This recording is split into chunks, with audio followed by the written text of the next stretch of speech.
ਹਰ ਇੱਕ ਦੇ ਮਨ ਦੇ ਵਿੱਚ ਕਈ ਤਰ੍ਹਾਂ ਦੇ ਤੌਖਲੇ ਨੇ, ਕਿਉਂਕਿ ਪੁਲਿਸ ਨੇ ਫੜੋ ਫੜਾਈ ਬਹੁਤ ਕੀਤੀ ਸੀ। ਪੌਣੇ 200 ਬੰਦਾ ਤਾਂ ਔਨ ਰਿਕਾਰਡ ਆ ਜਿਹੜਾ ਫੜਿਆ। ਪਰ ਹੁਣ ਪੁਲਿਸ ਨੇ ਇਹ ਗੱਲ ਕਹੀ ਹੈ ਕਿ ਫੜੇ ਗਏ ਕਈ ਨੌਜਵਾਨਾਂ ਨੂੰ, ਵਿਅਕਤੀਆਂ ਨੂੰ ਅਸੀਂ ਛੱਡਣ ਜਾ ਰਹੇ ਹਾਂ। ਜੀ ਬਿਲਕੁਲ, ਅੱਜ ਇਹਨਾਂ ਨੇ ਪੀਸੀ ਕੀਤੀ ਹੈ IG doctor Sukhchain Singh Gill. IG headquarter ਜਿਹੜੇ ਹੈ ਇਹਨਾਂ ਦੇ ਤਰਜਮਾਨ ਆ, ਜਿਹੜੇ ਕਿ ਅਕਸਰ ਤੁਸੀਂ ਦੇਖਿਆ ਹੋਣਾ ਡਰੱਗਸ ਦੇ ਮਾਮਲੇ ਦੇ ਵਿੱਚ ਜਾਂ ਹੋਰ ਕਈ ਮਾਮਲਿਆਂ ਦੇ ਵਿੱਚ ਉਹ ਪੀਸੀ ਕਰਦੇ ਨੇ ਜੀ।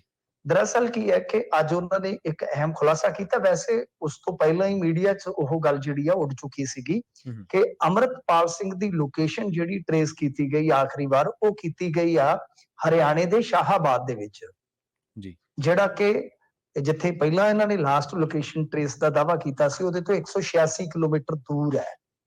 ਜੀ, ਇਹਨਾਂ ਨੇ ਕਿਹਾ ਕਿ ਇੱਕ ਘਰ ਦੇ ਵਿੱਚ ਉਹ ਠਹਿਰੇ ਹੋਏ ਸਨ, ਨਾਲ ਪਪਲਪ੍ਰੀਤ ਸੀਗਾ, ਤੇ ਇਸ ਤੋਂ ਬਾਅਦ ਇਹ ਦੋਵੇਂ ਜਿਹੜੇ ਹੈਗੇ ਸੀ ਪਪਲਪ੍ਰੀਤ ਸਿੰਘ ਤੇ ਅੰਮ੍ਰਿਤਪਾਲ, ਇਹ ਉੱਥੋਂ ਚਲੇ ਗਏ ਨੇ।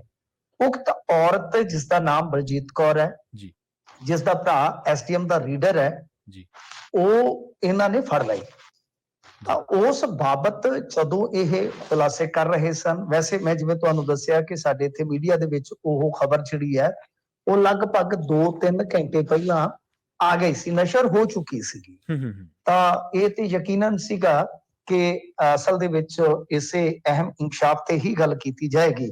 ਪਰ ਜਦੋਂ ਤੁਹਾਨੂੰ ਪਤਾ ਹੀ ਹੈ ਕਿ ਕੁਝ ਮਾਮਲਿਆਂ ਦੇ ਵਿੱਚ ਨੁਕਤਾਚੀਨੀ ਹੋਵੇ, ਫਿਰ ਸਰਕਾਰ ਦਾ ਪੱਖ ਪੁਲਿਸ ਰੱਖਦੀ ਹੈ, ਪੇਸ਼ ਕਰਦੀ ਆ।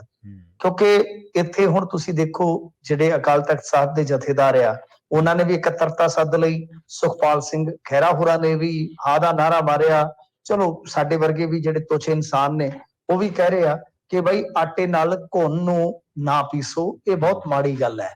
ਕਿਉਂਕਿ ਇਹਨਾਂ ਚੀਜ਼ਾਂ ਦਾ ਨਤੀਜਾ ਜਿਹੜਾ ਅੱਜ ਨਹੀਂ ਕੱਲ ਨੂੰ ਥੋੜਾ ਔਖਾ ਤੁਹਾਡੇ ਸਾਹਮਣੇ ਆਏਗਾ।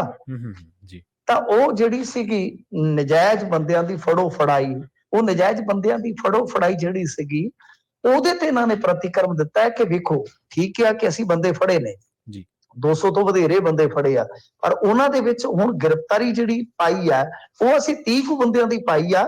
ਬਾਕੀ ਅਸੀਂ ਜਿਹੜੇ ਨੇ ਵਕਤੀ ਤੌਰ ਤੇ ਹਿਰਾਸਤ ਦੇ ਵਿੱਚ ਲਏ ਨੇ, ਪੁੱਛਗਿੱਛ ਉਹਨਾਂ ਤੋਂ ਕਰਨ ਉਪਰੰਤ ਉਹਨਾਂ ਨੂੰ ਛੱਡ ਦਿੱਤਾ ਜਾਏਗਾ। ਸੋ ਇਹਨਾਂ ਨੇ ਇਹ ਸਾਫ਼ ਕਰ ਦਿੱਤਾ, ਇਹਨਾਂ ਨੇ ਇਸ ਗੱਲ ਦਾ ਸਪਸ਼ਟ ਕਰ ਦਿੱਤਾ ਹੈ, ਨਿਸਤਾਰਾ ਕਰ ਦਿੱਤਾ ਹੈ ਕਿ ਭਾਈ ਬਹੁਤ ਸਾਰੇ ਜਿਹੜੇ ਬੰਦੇ ਫੜੇ ਨੇ, ਜਿਵੇਂ ਇਹਨਾਂ ਨੇ ਕਿਹਾ ਇੱਕ ਸ਼ਬਦ ਇਸਤੇਮਾਲ ਕੀਤਾ ਕਿ ਜਿਹੜੇ ਜਰਨਲ ਫਾਲੋਅਰ ਨੇ ਜਾਂ ਮਤਲਬ ਕਿ ਹੋਰ ਜਿਵੇਂ ਕੋਈ ਕੰਟੈਂਟ ਕਿਸੇ ਦਾ ਸ਼ੇਅਰ ਕਰ ਦਿੰਦਾ, ਮੈਂ ਜਿਵੇਂ ਤੁਹਾਨੂੰ ਪਹਿਲੇ ਦਿਨ ਹੀ ਦੱਸ ਦਿੱਤਾ ਸੀਗਾ ਕਿ ਫੜੋ ਫੜਾਈ ਇਸ ਪੱਧਰ ਦੀ ਵੀ ਹੋ ਰਹੀ ਆ। ਜਿਹੜੀ ਗੱਲ ਸਾਡੀ ਗਰਾਊਂਡ ਤੋਂ ਸੀ ਉਹ ਸਹੀ ਸੀਗੀ। ਤਾਂ ਉਹ ਇਸ ਤਰ੍ਹਾਂ ਮਤਲਬ ਕਿ ਜਿਹੜੇ ਆਮ ਨਾਲ ਰਹਿਣ ਵਾਲੇ ਨੇ ਜਾਂ ਫਾਲੋਅਰ ਨੇ, ਉਹਨਾਂ ਨੂੰ ਸਿਰਫ ਮੁੱਢਲੀ ਤਫਤੀਸ਼ ਦੇ ਵਿੱਚ ਸ਼ਾਮਲ ਕੀਤਾ ਜਾਏਗਾ, ਪੁੱਛਗਿੱਛ ਕਰਨ ਉਪਰੰਤ ਉਹ ਕਹਿੰਦੇ ਕਿ ਉਹਨਾਂ ਨੂੰ ਵਾਰਨ ਕਰਕੇ ਛੱਡ ਦਿੱਤਾ ਜਾਏਗਾ। ਤਾਂ ਇੱਕ ਤਰ੍ਹਾਂ ਨਾਲ ਜਿਹੜੇ ਲੋਕ ਬੋਲ ਰਹੇ ਸਨ, ਜੋ ਵੀ ਬੋਲ ਰਹੇ ਸਨ ਕਿ ਦੇਖੋ ਠੀਕ ਹੈ ਅੰਮ੍ਰਿਤਪਾਲ ਸਿੰਘ ਦੀ ਕੋਈ ਸਪੋਰਟ ਨਹੀਂ ਕਰਦਾ ਹੋ ਸਕਦਾ, ਪਰ ਘੱਟੋ ਘੱਟ ਨਿਰਦੋਸ਼ ਬੇਦੋਸ਼ੀ ਦੀ ਸਪੋਰਟ ਤੇ ਕਰਨੀ ਚਾਹੀਦੀ ਹੈ ਨਾ, ਤਾਂ ਕਿ ਕੱਲ ਨੂੰ ਕੋਈ ਕੁਰਾਹੇ ਨਾ ਪੈ ਜਾਵੇ। ਕਿਸੇ ਜ਼ਬਰ ਕਿਸੇ ਜ਼ੁਲਮ ਦਾ ਝੰਬਿਆ ਇਨਸਾਨ ਜਿਹੜਾ, ਉਹ ਕਹਿੰਦੇ ਹੁੰਦੇ ਹਰਖ ਦਾ ਮਾਰਿਆ ਬੰਦਾ ਨਰਕ ਨੂੰ ਜਾਂਦਾ ਹੈ। ਤਾਂ ਐਸੀ ਸਿਚੁਏਸ਼ਨ ਜਿਹੜੀ ਆ ਉਹ ਨਾ ਉਤਪੰਨ ਹੋਵੇ।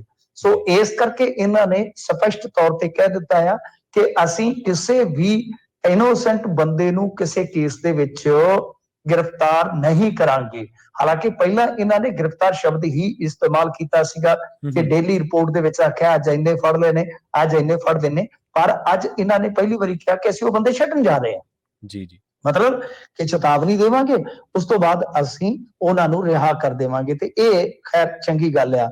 ਉਧਰੋਂ ਡਿਬਰੂਗੜ੍ਹ ਦੇ ਵਿੱਚੋਂ ਕੇਂਦਰੀ ਜੇਲ੍ਹ ਦੇ ਜਿਹੜੇ ਇੱਕ ਅਧਿਕਾਰੀ ਨੇ, ਉਹਨਾਂ ਨੇ ਦੱਸਿਆ ਕਿ ਦੇਖੋ ਅਸੀਂ ਜੇਲ੍ਹ ਦੇ ਵਿੱਚ ਜਿਹੜੇ ਇਹ ਅੰਮ੍ਰਿਤਪਾਲ ਸਿੰਘ ਦੇ ਚਾਚਾ ਜਾਂ ਕੁਝ ਹੋਰ ਸਾਥੀ ਨੇ ਉਹਨਾਂ ਨੂੰ ਰੱਖਿਆ ਗਿਆ, ਅਸੀਂ ਵੱਖ-ਵੱਖ ਸੈੱਲਾਂ 'ਚ ਰੱਖਿਆ, ਪਰ ਉਹਨਾਂ ਨੂੰ ਅਸੀਂ ਮਤਲਬ ਕਿ ਰੋਜ਼ਾਨਾ ਚੈੱਕ ਕਰ ਰਹੇ ਹਾਂ ਮੈਡੀਕਲੀ। ਫਿਰ ਇਸ ਤੋਂ ਇਲਾਵਾ ਬਿਸਤਰੇ, ਗੱਦੇ, ਟੈਲੀਵਿਜ਼ਨ ਸੈੱਟ ਅਸੀਂ ਦੇ ਦਿੱਤੇ ਨੇ, ਹੈ ਕੱਲੇ ਨੇ। ਇਹ ਉਥੋਂ ਜਿਹੜੀ ਗੱਲ ਨਿਕਲ ਕੇ ਆ ਰਹੀ ਆ। ਤਾਂ ਖੈਰ ਜੇ ਆਪਾਂ ਹੋਰ ਇਸ ਮਾਮਲੇ ਦੇ ਵਿੱਚ ਦੇਖੀਏ ਤਾਂ ਅੱਜ ਦੀ ਸਭ ਤੋਂ ਅਹਿਮ ਖਬਰ ਜਿਹੜੀ ਸੀ ਉਹ ਲੋਕੇਸ਼ਨ ਵਾਲੀ ਸੀ, ਜਿਵੇਂ ਮੈਂ ਤੁਹਾਨੂੰ ਦੱਸਿਆ। ਇਹ ਤੋਂ ਇਲਾਵਾ ਅੰਮ੍ਰਿਤਪਾਲ ਸਿੰਘ ਦਾ ਕੋਈ ਗਨਮੈਨ ਸੀ ਤਜਿੰਦਰ ਸਿੰਘ ਗਿੱਲ ਉਰਫ ਗੋਰਖਾ ਬਾਬਾ, ਇਹਨੂੰ ਖੰਨਾ ਪੁਲਿਸ ਨੇ ਅਰੈਸਟ ਕੀਤਾ। ਹੂੰ, ਇਹਦੀ ਅਰੈਸਟ ਇਹਨਾਂ ਨੇ ਆਫੀਸ਼ੀਅਲੀ ਦੱਸ ਦਿੱਤੀ ਹੈ ਕਿ ਇਹਨੂੰ ਅਰੈਸਟ ਕਰ ਲਿਆ ਗਿਆ। ਜੀ, ਤਰਨਤਾਰਨ ਤੇ ਫਿਰੋਜ਼ਪੁਰ ਜ਼ਿਲ੍ਹੇ ਨੂੰ ਛੱਡ ਕੇ ਬਾਕੀ ਜਿਹੜੇ 2 ਜ਼ਿਲ੍ਹੇ ਸਨ, ਜਿੱਦਾਂ 4 ਜ਼ਿਲ੍ਹੇ ਰਹਿ ਗਏ ਸਨ, ਮੋਗਾ ਅਤੇ ਮੋਹਾਲੀ ਦਾ ਕੁਝ ਏਰੀਆ ਸੀਗਾ, ਹੂੰ, ਅੱਜ ਉਹਨਾਂ ਦੇ ਵਿੱਚ ਵੀ ਇੰਟਰਨੈਟ ਜਿਹੜਾ ਚਾਲੂ ਹੋ ਗਿਆ ਹੈ। ਜੀ, ਪਰੰਤੂ ਤਰਨਤਾਰਨ ਅਤੇ ਫਿਰੋਜ਼ਪੁਰ ਇਹ 2 ਜ਼ਿਲ੍ਹੇ ਰਹਿ ਗਏ ਨੇ ਜਿਨ੍ਹਾਂ ਦੇ ਵਿੱਚ ਇੰਟਰਨੈਟ ਹਾਲੇ ਤੱਕ ਚਾਲੂ ਨਹੀਂ ਕੀਤਾ ਗਿਆ। ਸੋ ਇਹ ਸਾਰਾ ਕੁਛ ਆ, ਇਹ ਸਾਰੇ ਕੁਛ ਦੀ ਸੂਰਤ-ਏ-ਹਾਲ ਆ। ਪਰ ਇਸ ਦਰਮਿਆਨ ਹੁਣੇ ਮੈਂ ਪੂਰੀਆਂ 2 ਆਡੀਓ ਤੇ ਨਹੀਂ ਸੁਣ ਸਕਿਆ, ਪਰ ਇੱਕ ਸੁਣੀ ਹੈ। ਉਹ ਕਥਿਤ ਆਡੀਓ ਜਿਹੜੀ ਹੈ ਉਹ ਅਮਰਤਪਾਲ ਸਿੰਘ ਦੇ ਚਾਚਾ ਜੀ ਦੀ ਵਾਇਰਲ ਹੋਈ ਹੈ, ਹੂੰ, ਜਿਹਦੇ ਵਿੱਚ ਉਹ ਗੁਰਮੇਲ ਸਿੰਘ ਨਾਂ ਦੇ ਕਿਸੇ ਆਪਣੇ ਸਾਥੀ ਨੂੰ ਕਹਿ ਰਹੇ ਨੇ ਕਿ ਤੂੰ ਕਿੱਥੇ ਆ, ਹੂੰ, ਤੇਰਾ ਰਾਬਤਾ ਹੋਇਆ ਭਾਈ ਸਾਹਿਬ ਨਾਲ ਕਿ ਨਹੀਂ। ਹੂੰ, ਤੇ ਨਾਲ ਉਹ ਕਹਿ ਰਹੇ ਨੇ ਕਿ ਆਪਣੇ ਵਿੱਚ ਇਉਂ ਲੱਗਦਾ ਕਿ ਬਹੁਤ ਸਾਰੇ ਬੰਦੇ ਜਿਹੜੇ ਨੇ ਉਹ ਰਲੇ ਹੋਏ ਨੇ ਸਰਕਾਰ ਦੇ ਨਾਲ। ਠੀਕ ਹੈ। ਮਤਲਬ ਕਿ ਤੁਸੀਂ ਸਮਝ ਸਕਦੇ ਹੋ ਨਾ ਕਿ ਜਿਸ ਤਰੀਕੇ ਦੇ ਨਾਲ ਉਹ ਗੱਲ ਕਰ ਰਹੇ ਨੇ 2 ਬੰਦੇ ਸ਼ਖਸ, ਕਿ ਆਪਣੇ ਨਾਲ ਇਉਂ ਲੱਗਦਾ ਕਿ ਬੰਦੇ ਬਹੁਤ ਜ਼ਿਆਦਾ ਜਿਹੜੇ ਏਜੰਸੀਆਂ ਦੇ ਹੈਗੇ ਨੇ ਤੇ ਉਹ ਕਿਸੇ ਸਮੇਂ ਵੀ ਗ੍ਰਿਫਤਾਰ ਭਾਈ ਸਾਹਿਬ ਨੂੰ ਕਰਵਾ ਸਕਦੇ ਆ। ਉਹ ਨਾਲ ਕਹਿ ਰਹੇ ਆ ਕਿ ਬੇਇੱਜ਼ਤੀ ਬੜੀ ਹੋਏਗੀ ਆਪਣੀ ਜੀ, ਜੇ ਪੁਲਿਸ ਗ੍ਰਿਫਤਾਰ ਕਰ ਲੈਂਦੀ ਆ ਤੇ ਕੁਝ ਹੋਰ ਨਾ ਹੋਵੇ। ਸੋ ਭਾਈ ਸਾਹਿਬ ਨੂੰ ਸੁਨੇਹਾ ਲਾਓ ਕਿ ਜਿੱਥੇ ਵੀ ਹੈਗੇ ਤਾਂ ਗ੍ਰਿਫਤਾਰੀ ਦੇ ਦੇਣ, ਆਪਾਂ ਨੂੰ ਗ੍ਰਿਫਤਾਰੀ ਦੇ ਦੇਣੀ ਚਾਹੀਦੀ ਹੈ। ਮਤਲਬ ਇਹ ਸਾਫ਼ ਹੈ, ਸਪਸ਼ਟ ਆ ਕਿ ਜੇ ਉਸ ਆਡੀਓ ਨੂੰ ਮੰਨ ਲਈਏ, ਅੱਜ ਵਾਲੀ ਲੋਕੇਸ਼ਨ ਟ੍ਰੇਸ ਨੂੰ ਮੰਨ ਲਈਏ, ਉਹ ਜਿਹੜੀਆਂ ਫੁਟੇਜ ਆਈਆਂ ਤਾਂ ਫਿਰ ਕੜੀਆਂ ਜੁੜਦੀਆਂ ਨੇ। ਉਹਦਾ ਸਿੱਟਾ ਤੁਸੀਂ ਆਪ ਕੱਢ ਲਓ, ਮੈਂ ਨਹੀਂ ਤੁਹਾਡੇ ਤੇ ਥੋਪਦਾ ਕੋਈ। ਜੀ, ਜੇ ਉਸ ਆਡੀਓ ਨੂੰ ਦੇਖੋਗੇ, ਆਵਾਜ਼ ਤਾਂ ਦੇਖੋ, ਮੈਂ ਇੰਟਰਵਿਊ ਸੁਣੀ ਸੀ ਗੌਰ ਨਾਲ, ਜਿਹੜੀ ਉਹਨਾਂ ਨੇ ਆਖਰੀ ਇੰਟਰਵਿਊ ਦਿੱਤੀ ਸੀ ਹਰਜੀਤ ਸਿੰਘ ਹੋਰਾਂ ਨੇ, ਆਵਾਜ਼ ਉਹੀ ਹੈ ਪਰ ਅਸੀਂ ਤਸਦੀਕ ਨਹੀਂ ਕਰ ਸਕਦੇ। ਤਾਂ ਕਹਿਣ ਦਾ ਮਤਲਬ ਇਹ ਹੈ ਕਿ ਜਿਹੜੀਆਂ ਗੱਲਾਂ ਨਿਕਲ ਕੇ ਆ ਰਹੀਆਂ, ਜਿਹੜੀ ਅੱਜ ਇਹਨਾਂ ਨੇ ਸੀਸੀਟੀਵੀ ਰਿਲੀਜ਼ ਕੀਤੀ ਆ, ਉਹਦੇ ਚ ਕੀ ਹੈ ਕਿ 12:18 ਦੀ ਉਹ ਸੀਸੀਟੀਵੀ ਆ ਸ਼ਾਹਬਾਦ ਦੀ, ਉਹਦੇ ਵਿੱਚ ਜੀਨ ਪਾਈ ਹੋਈ ਆ। ਅਮਰਤਪਾਲ ਸਿੰਘ ਬਾਰੇ ਕਿਹਾ ਜਾ ਰਿਹਾ ਕਿ ਚਾਲ ਤੋਂ ਅਮਰਤਪਾਲ ਸਿੰਘ ਲੱਗ ਰਿਹਾ। ਕਿਉਂ? ਕਿਉਂਕਿ ਉੱਤੇ ਛਤਰੀ ਲੈ ਰੱਖੀ ਆ। ਤੁਹਾਨੂੰ ਪਤਾ ਮਾਰਚ ਦੇ ਵਿੱਚ 12 ਵਜੇ ਕੋਈ ਛਤਰੀ ਨਹੀਂ ਲੈਂਦਾ, ਉਹ ਵੀ ਉਸ ਟਾਈਮ ਜਦੋਂ ਇੱਥੇ ਹੁਣ ਮੌਸਮ ਬੜਾ ਠੰਡਾ ਹੋ ਗਿਆ ਜੀ, ਆ। 2-3 ਦਿਨ ਪਿੱਛੇ ਜਿਹੜੀ ਗੱਲ ਤੁਸੀਂ ਕਹਿ ਰਹੇ ਸੀਗੇ ਨਾ, ਕੁਝ ਲੋਕ ਸੁਣੀ ਹੋਣੀ ਆ ਤੁਸੀਂ ਕਿ ਬਈ ਇੰਨੀ ਗਰਮੀ ਦੇ ਵਿੱਚ ਜੈਕਟ ਕਿੰਨੇ ਪਾਈ ਆ। ਹਜ਼ੂਰ ਪਰਸੋਂ ਮੈਂ ਵੀ ਜੈਕਟ ਪਾ ਕੇ ਨਿਕਲਿਆ, ਇੰਨੀ ਜ਼ਿਆਦਾ ਠੰਡ ਸੀ ਇੱਥੇ, ਇੰਨੀ ਜ਼ਿਆਦਾ ਠੰਡ ਸੀ ਕਿਉਂਕਿ ਗੜੇ ਬਹੁਤ ਪਏ ਸੀਗੇ ਇਹਨਾਂ ਦਿਨਾਂ ਦੇ ਵਿੱਚ, ਤਾਂ ਮੌਸਮ ਠੰਡਾ ਸੀਗਾ। ਤਾਂ ਉਹ ਛਤਰੀ ਜਿਹੜੀ ਉਹ ਆਪਣੇ ਆਪ ਦੇ ਵਿੱਚ ਇੱਕ ਸਵਾਲ ਬਣ ਗਈ। ਹਾਲਾਂਕਿ ਇਹਨਾਂ ਨੇ ਚਾਲ ਤੋਂ ਇਹ ਕਿਹਾ ਕਿ ਸਾਨੂੰ ਅਮਰਤਪਾਲ ਸਿੰਘ ਲੱਗ ਰਹੇ ਆ, ਤੇ ਜਿਹੜੇ ਅੱਗੇ ਜਾ ਰਹੇ ਆ ਅਪਲਪ੍ਰੀਤ ਸਿੰਘ ਉਹ ਹੋ ਸਕਦੇ, ਕਿਉਂਕਿ ਉਹਨਾਂ ਵੀ ਸਿਰ ਤੇ ਸਾਫਾ ਸੁੱਟ ਰੱਖਿਆ। ਤਾਂ ਇਹ ਸਾਰਾ ਕੁਝ ਜਿਹੜਾ ਹੈ ਇਹ ਅੱਜ ਦੀ ਤਾਰੀਖ ਦੇ ਵਿੱਚ ਕਹਿ ਲਓ ਕਿ ਇਹਨਾਂ ਨੇ ਬਿਆਨਿਆ, ਤੇ ਉਹ ਸਾਰਾ ਕੁਝ ਜਿਹੜਾ ਉਹ ਤੁਹਾਡੇ ਸਾਹਮਣੇ ਆ। ਤੇ ਕਹਿਣ ਦਾ ਮਤਲਬ ਇਹੋ ਆ ਕਿ ਮੋਸਟ ਪ੍ਰੋਬਬਲੀ ਜੇ ਆਪਾਂ ਦੇਖੀਏ ਤਾਂ ਇਸ ਟਾਈਮ ਅਮਰਤਪਾਲ ਸਿੰਘ ਅਰੈਸਟ ਨਹੀਂ ਹੈ।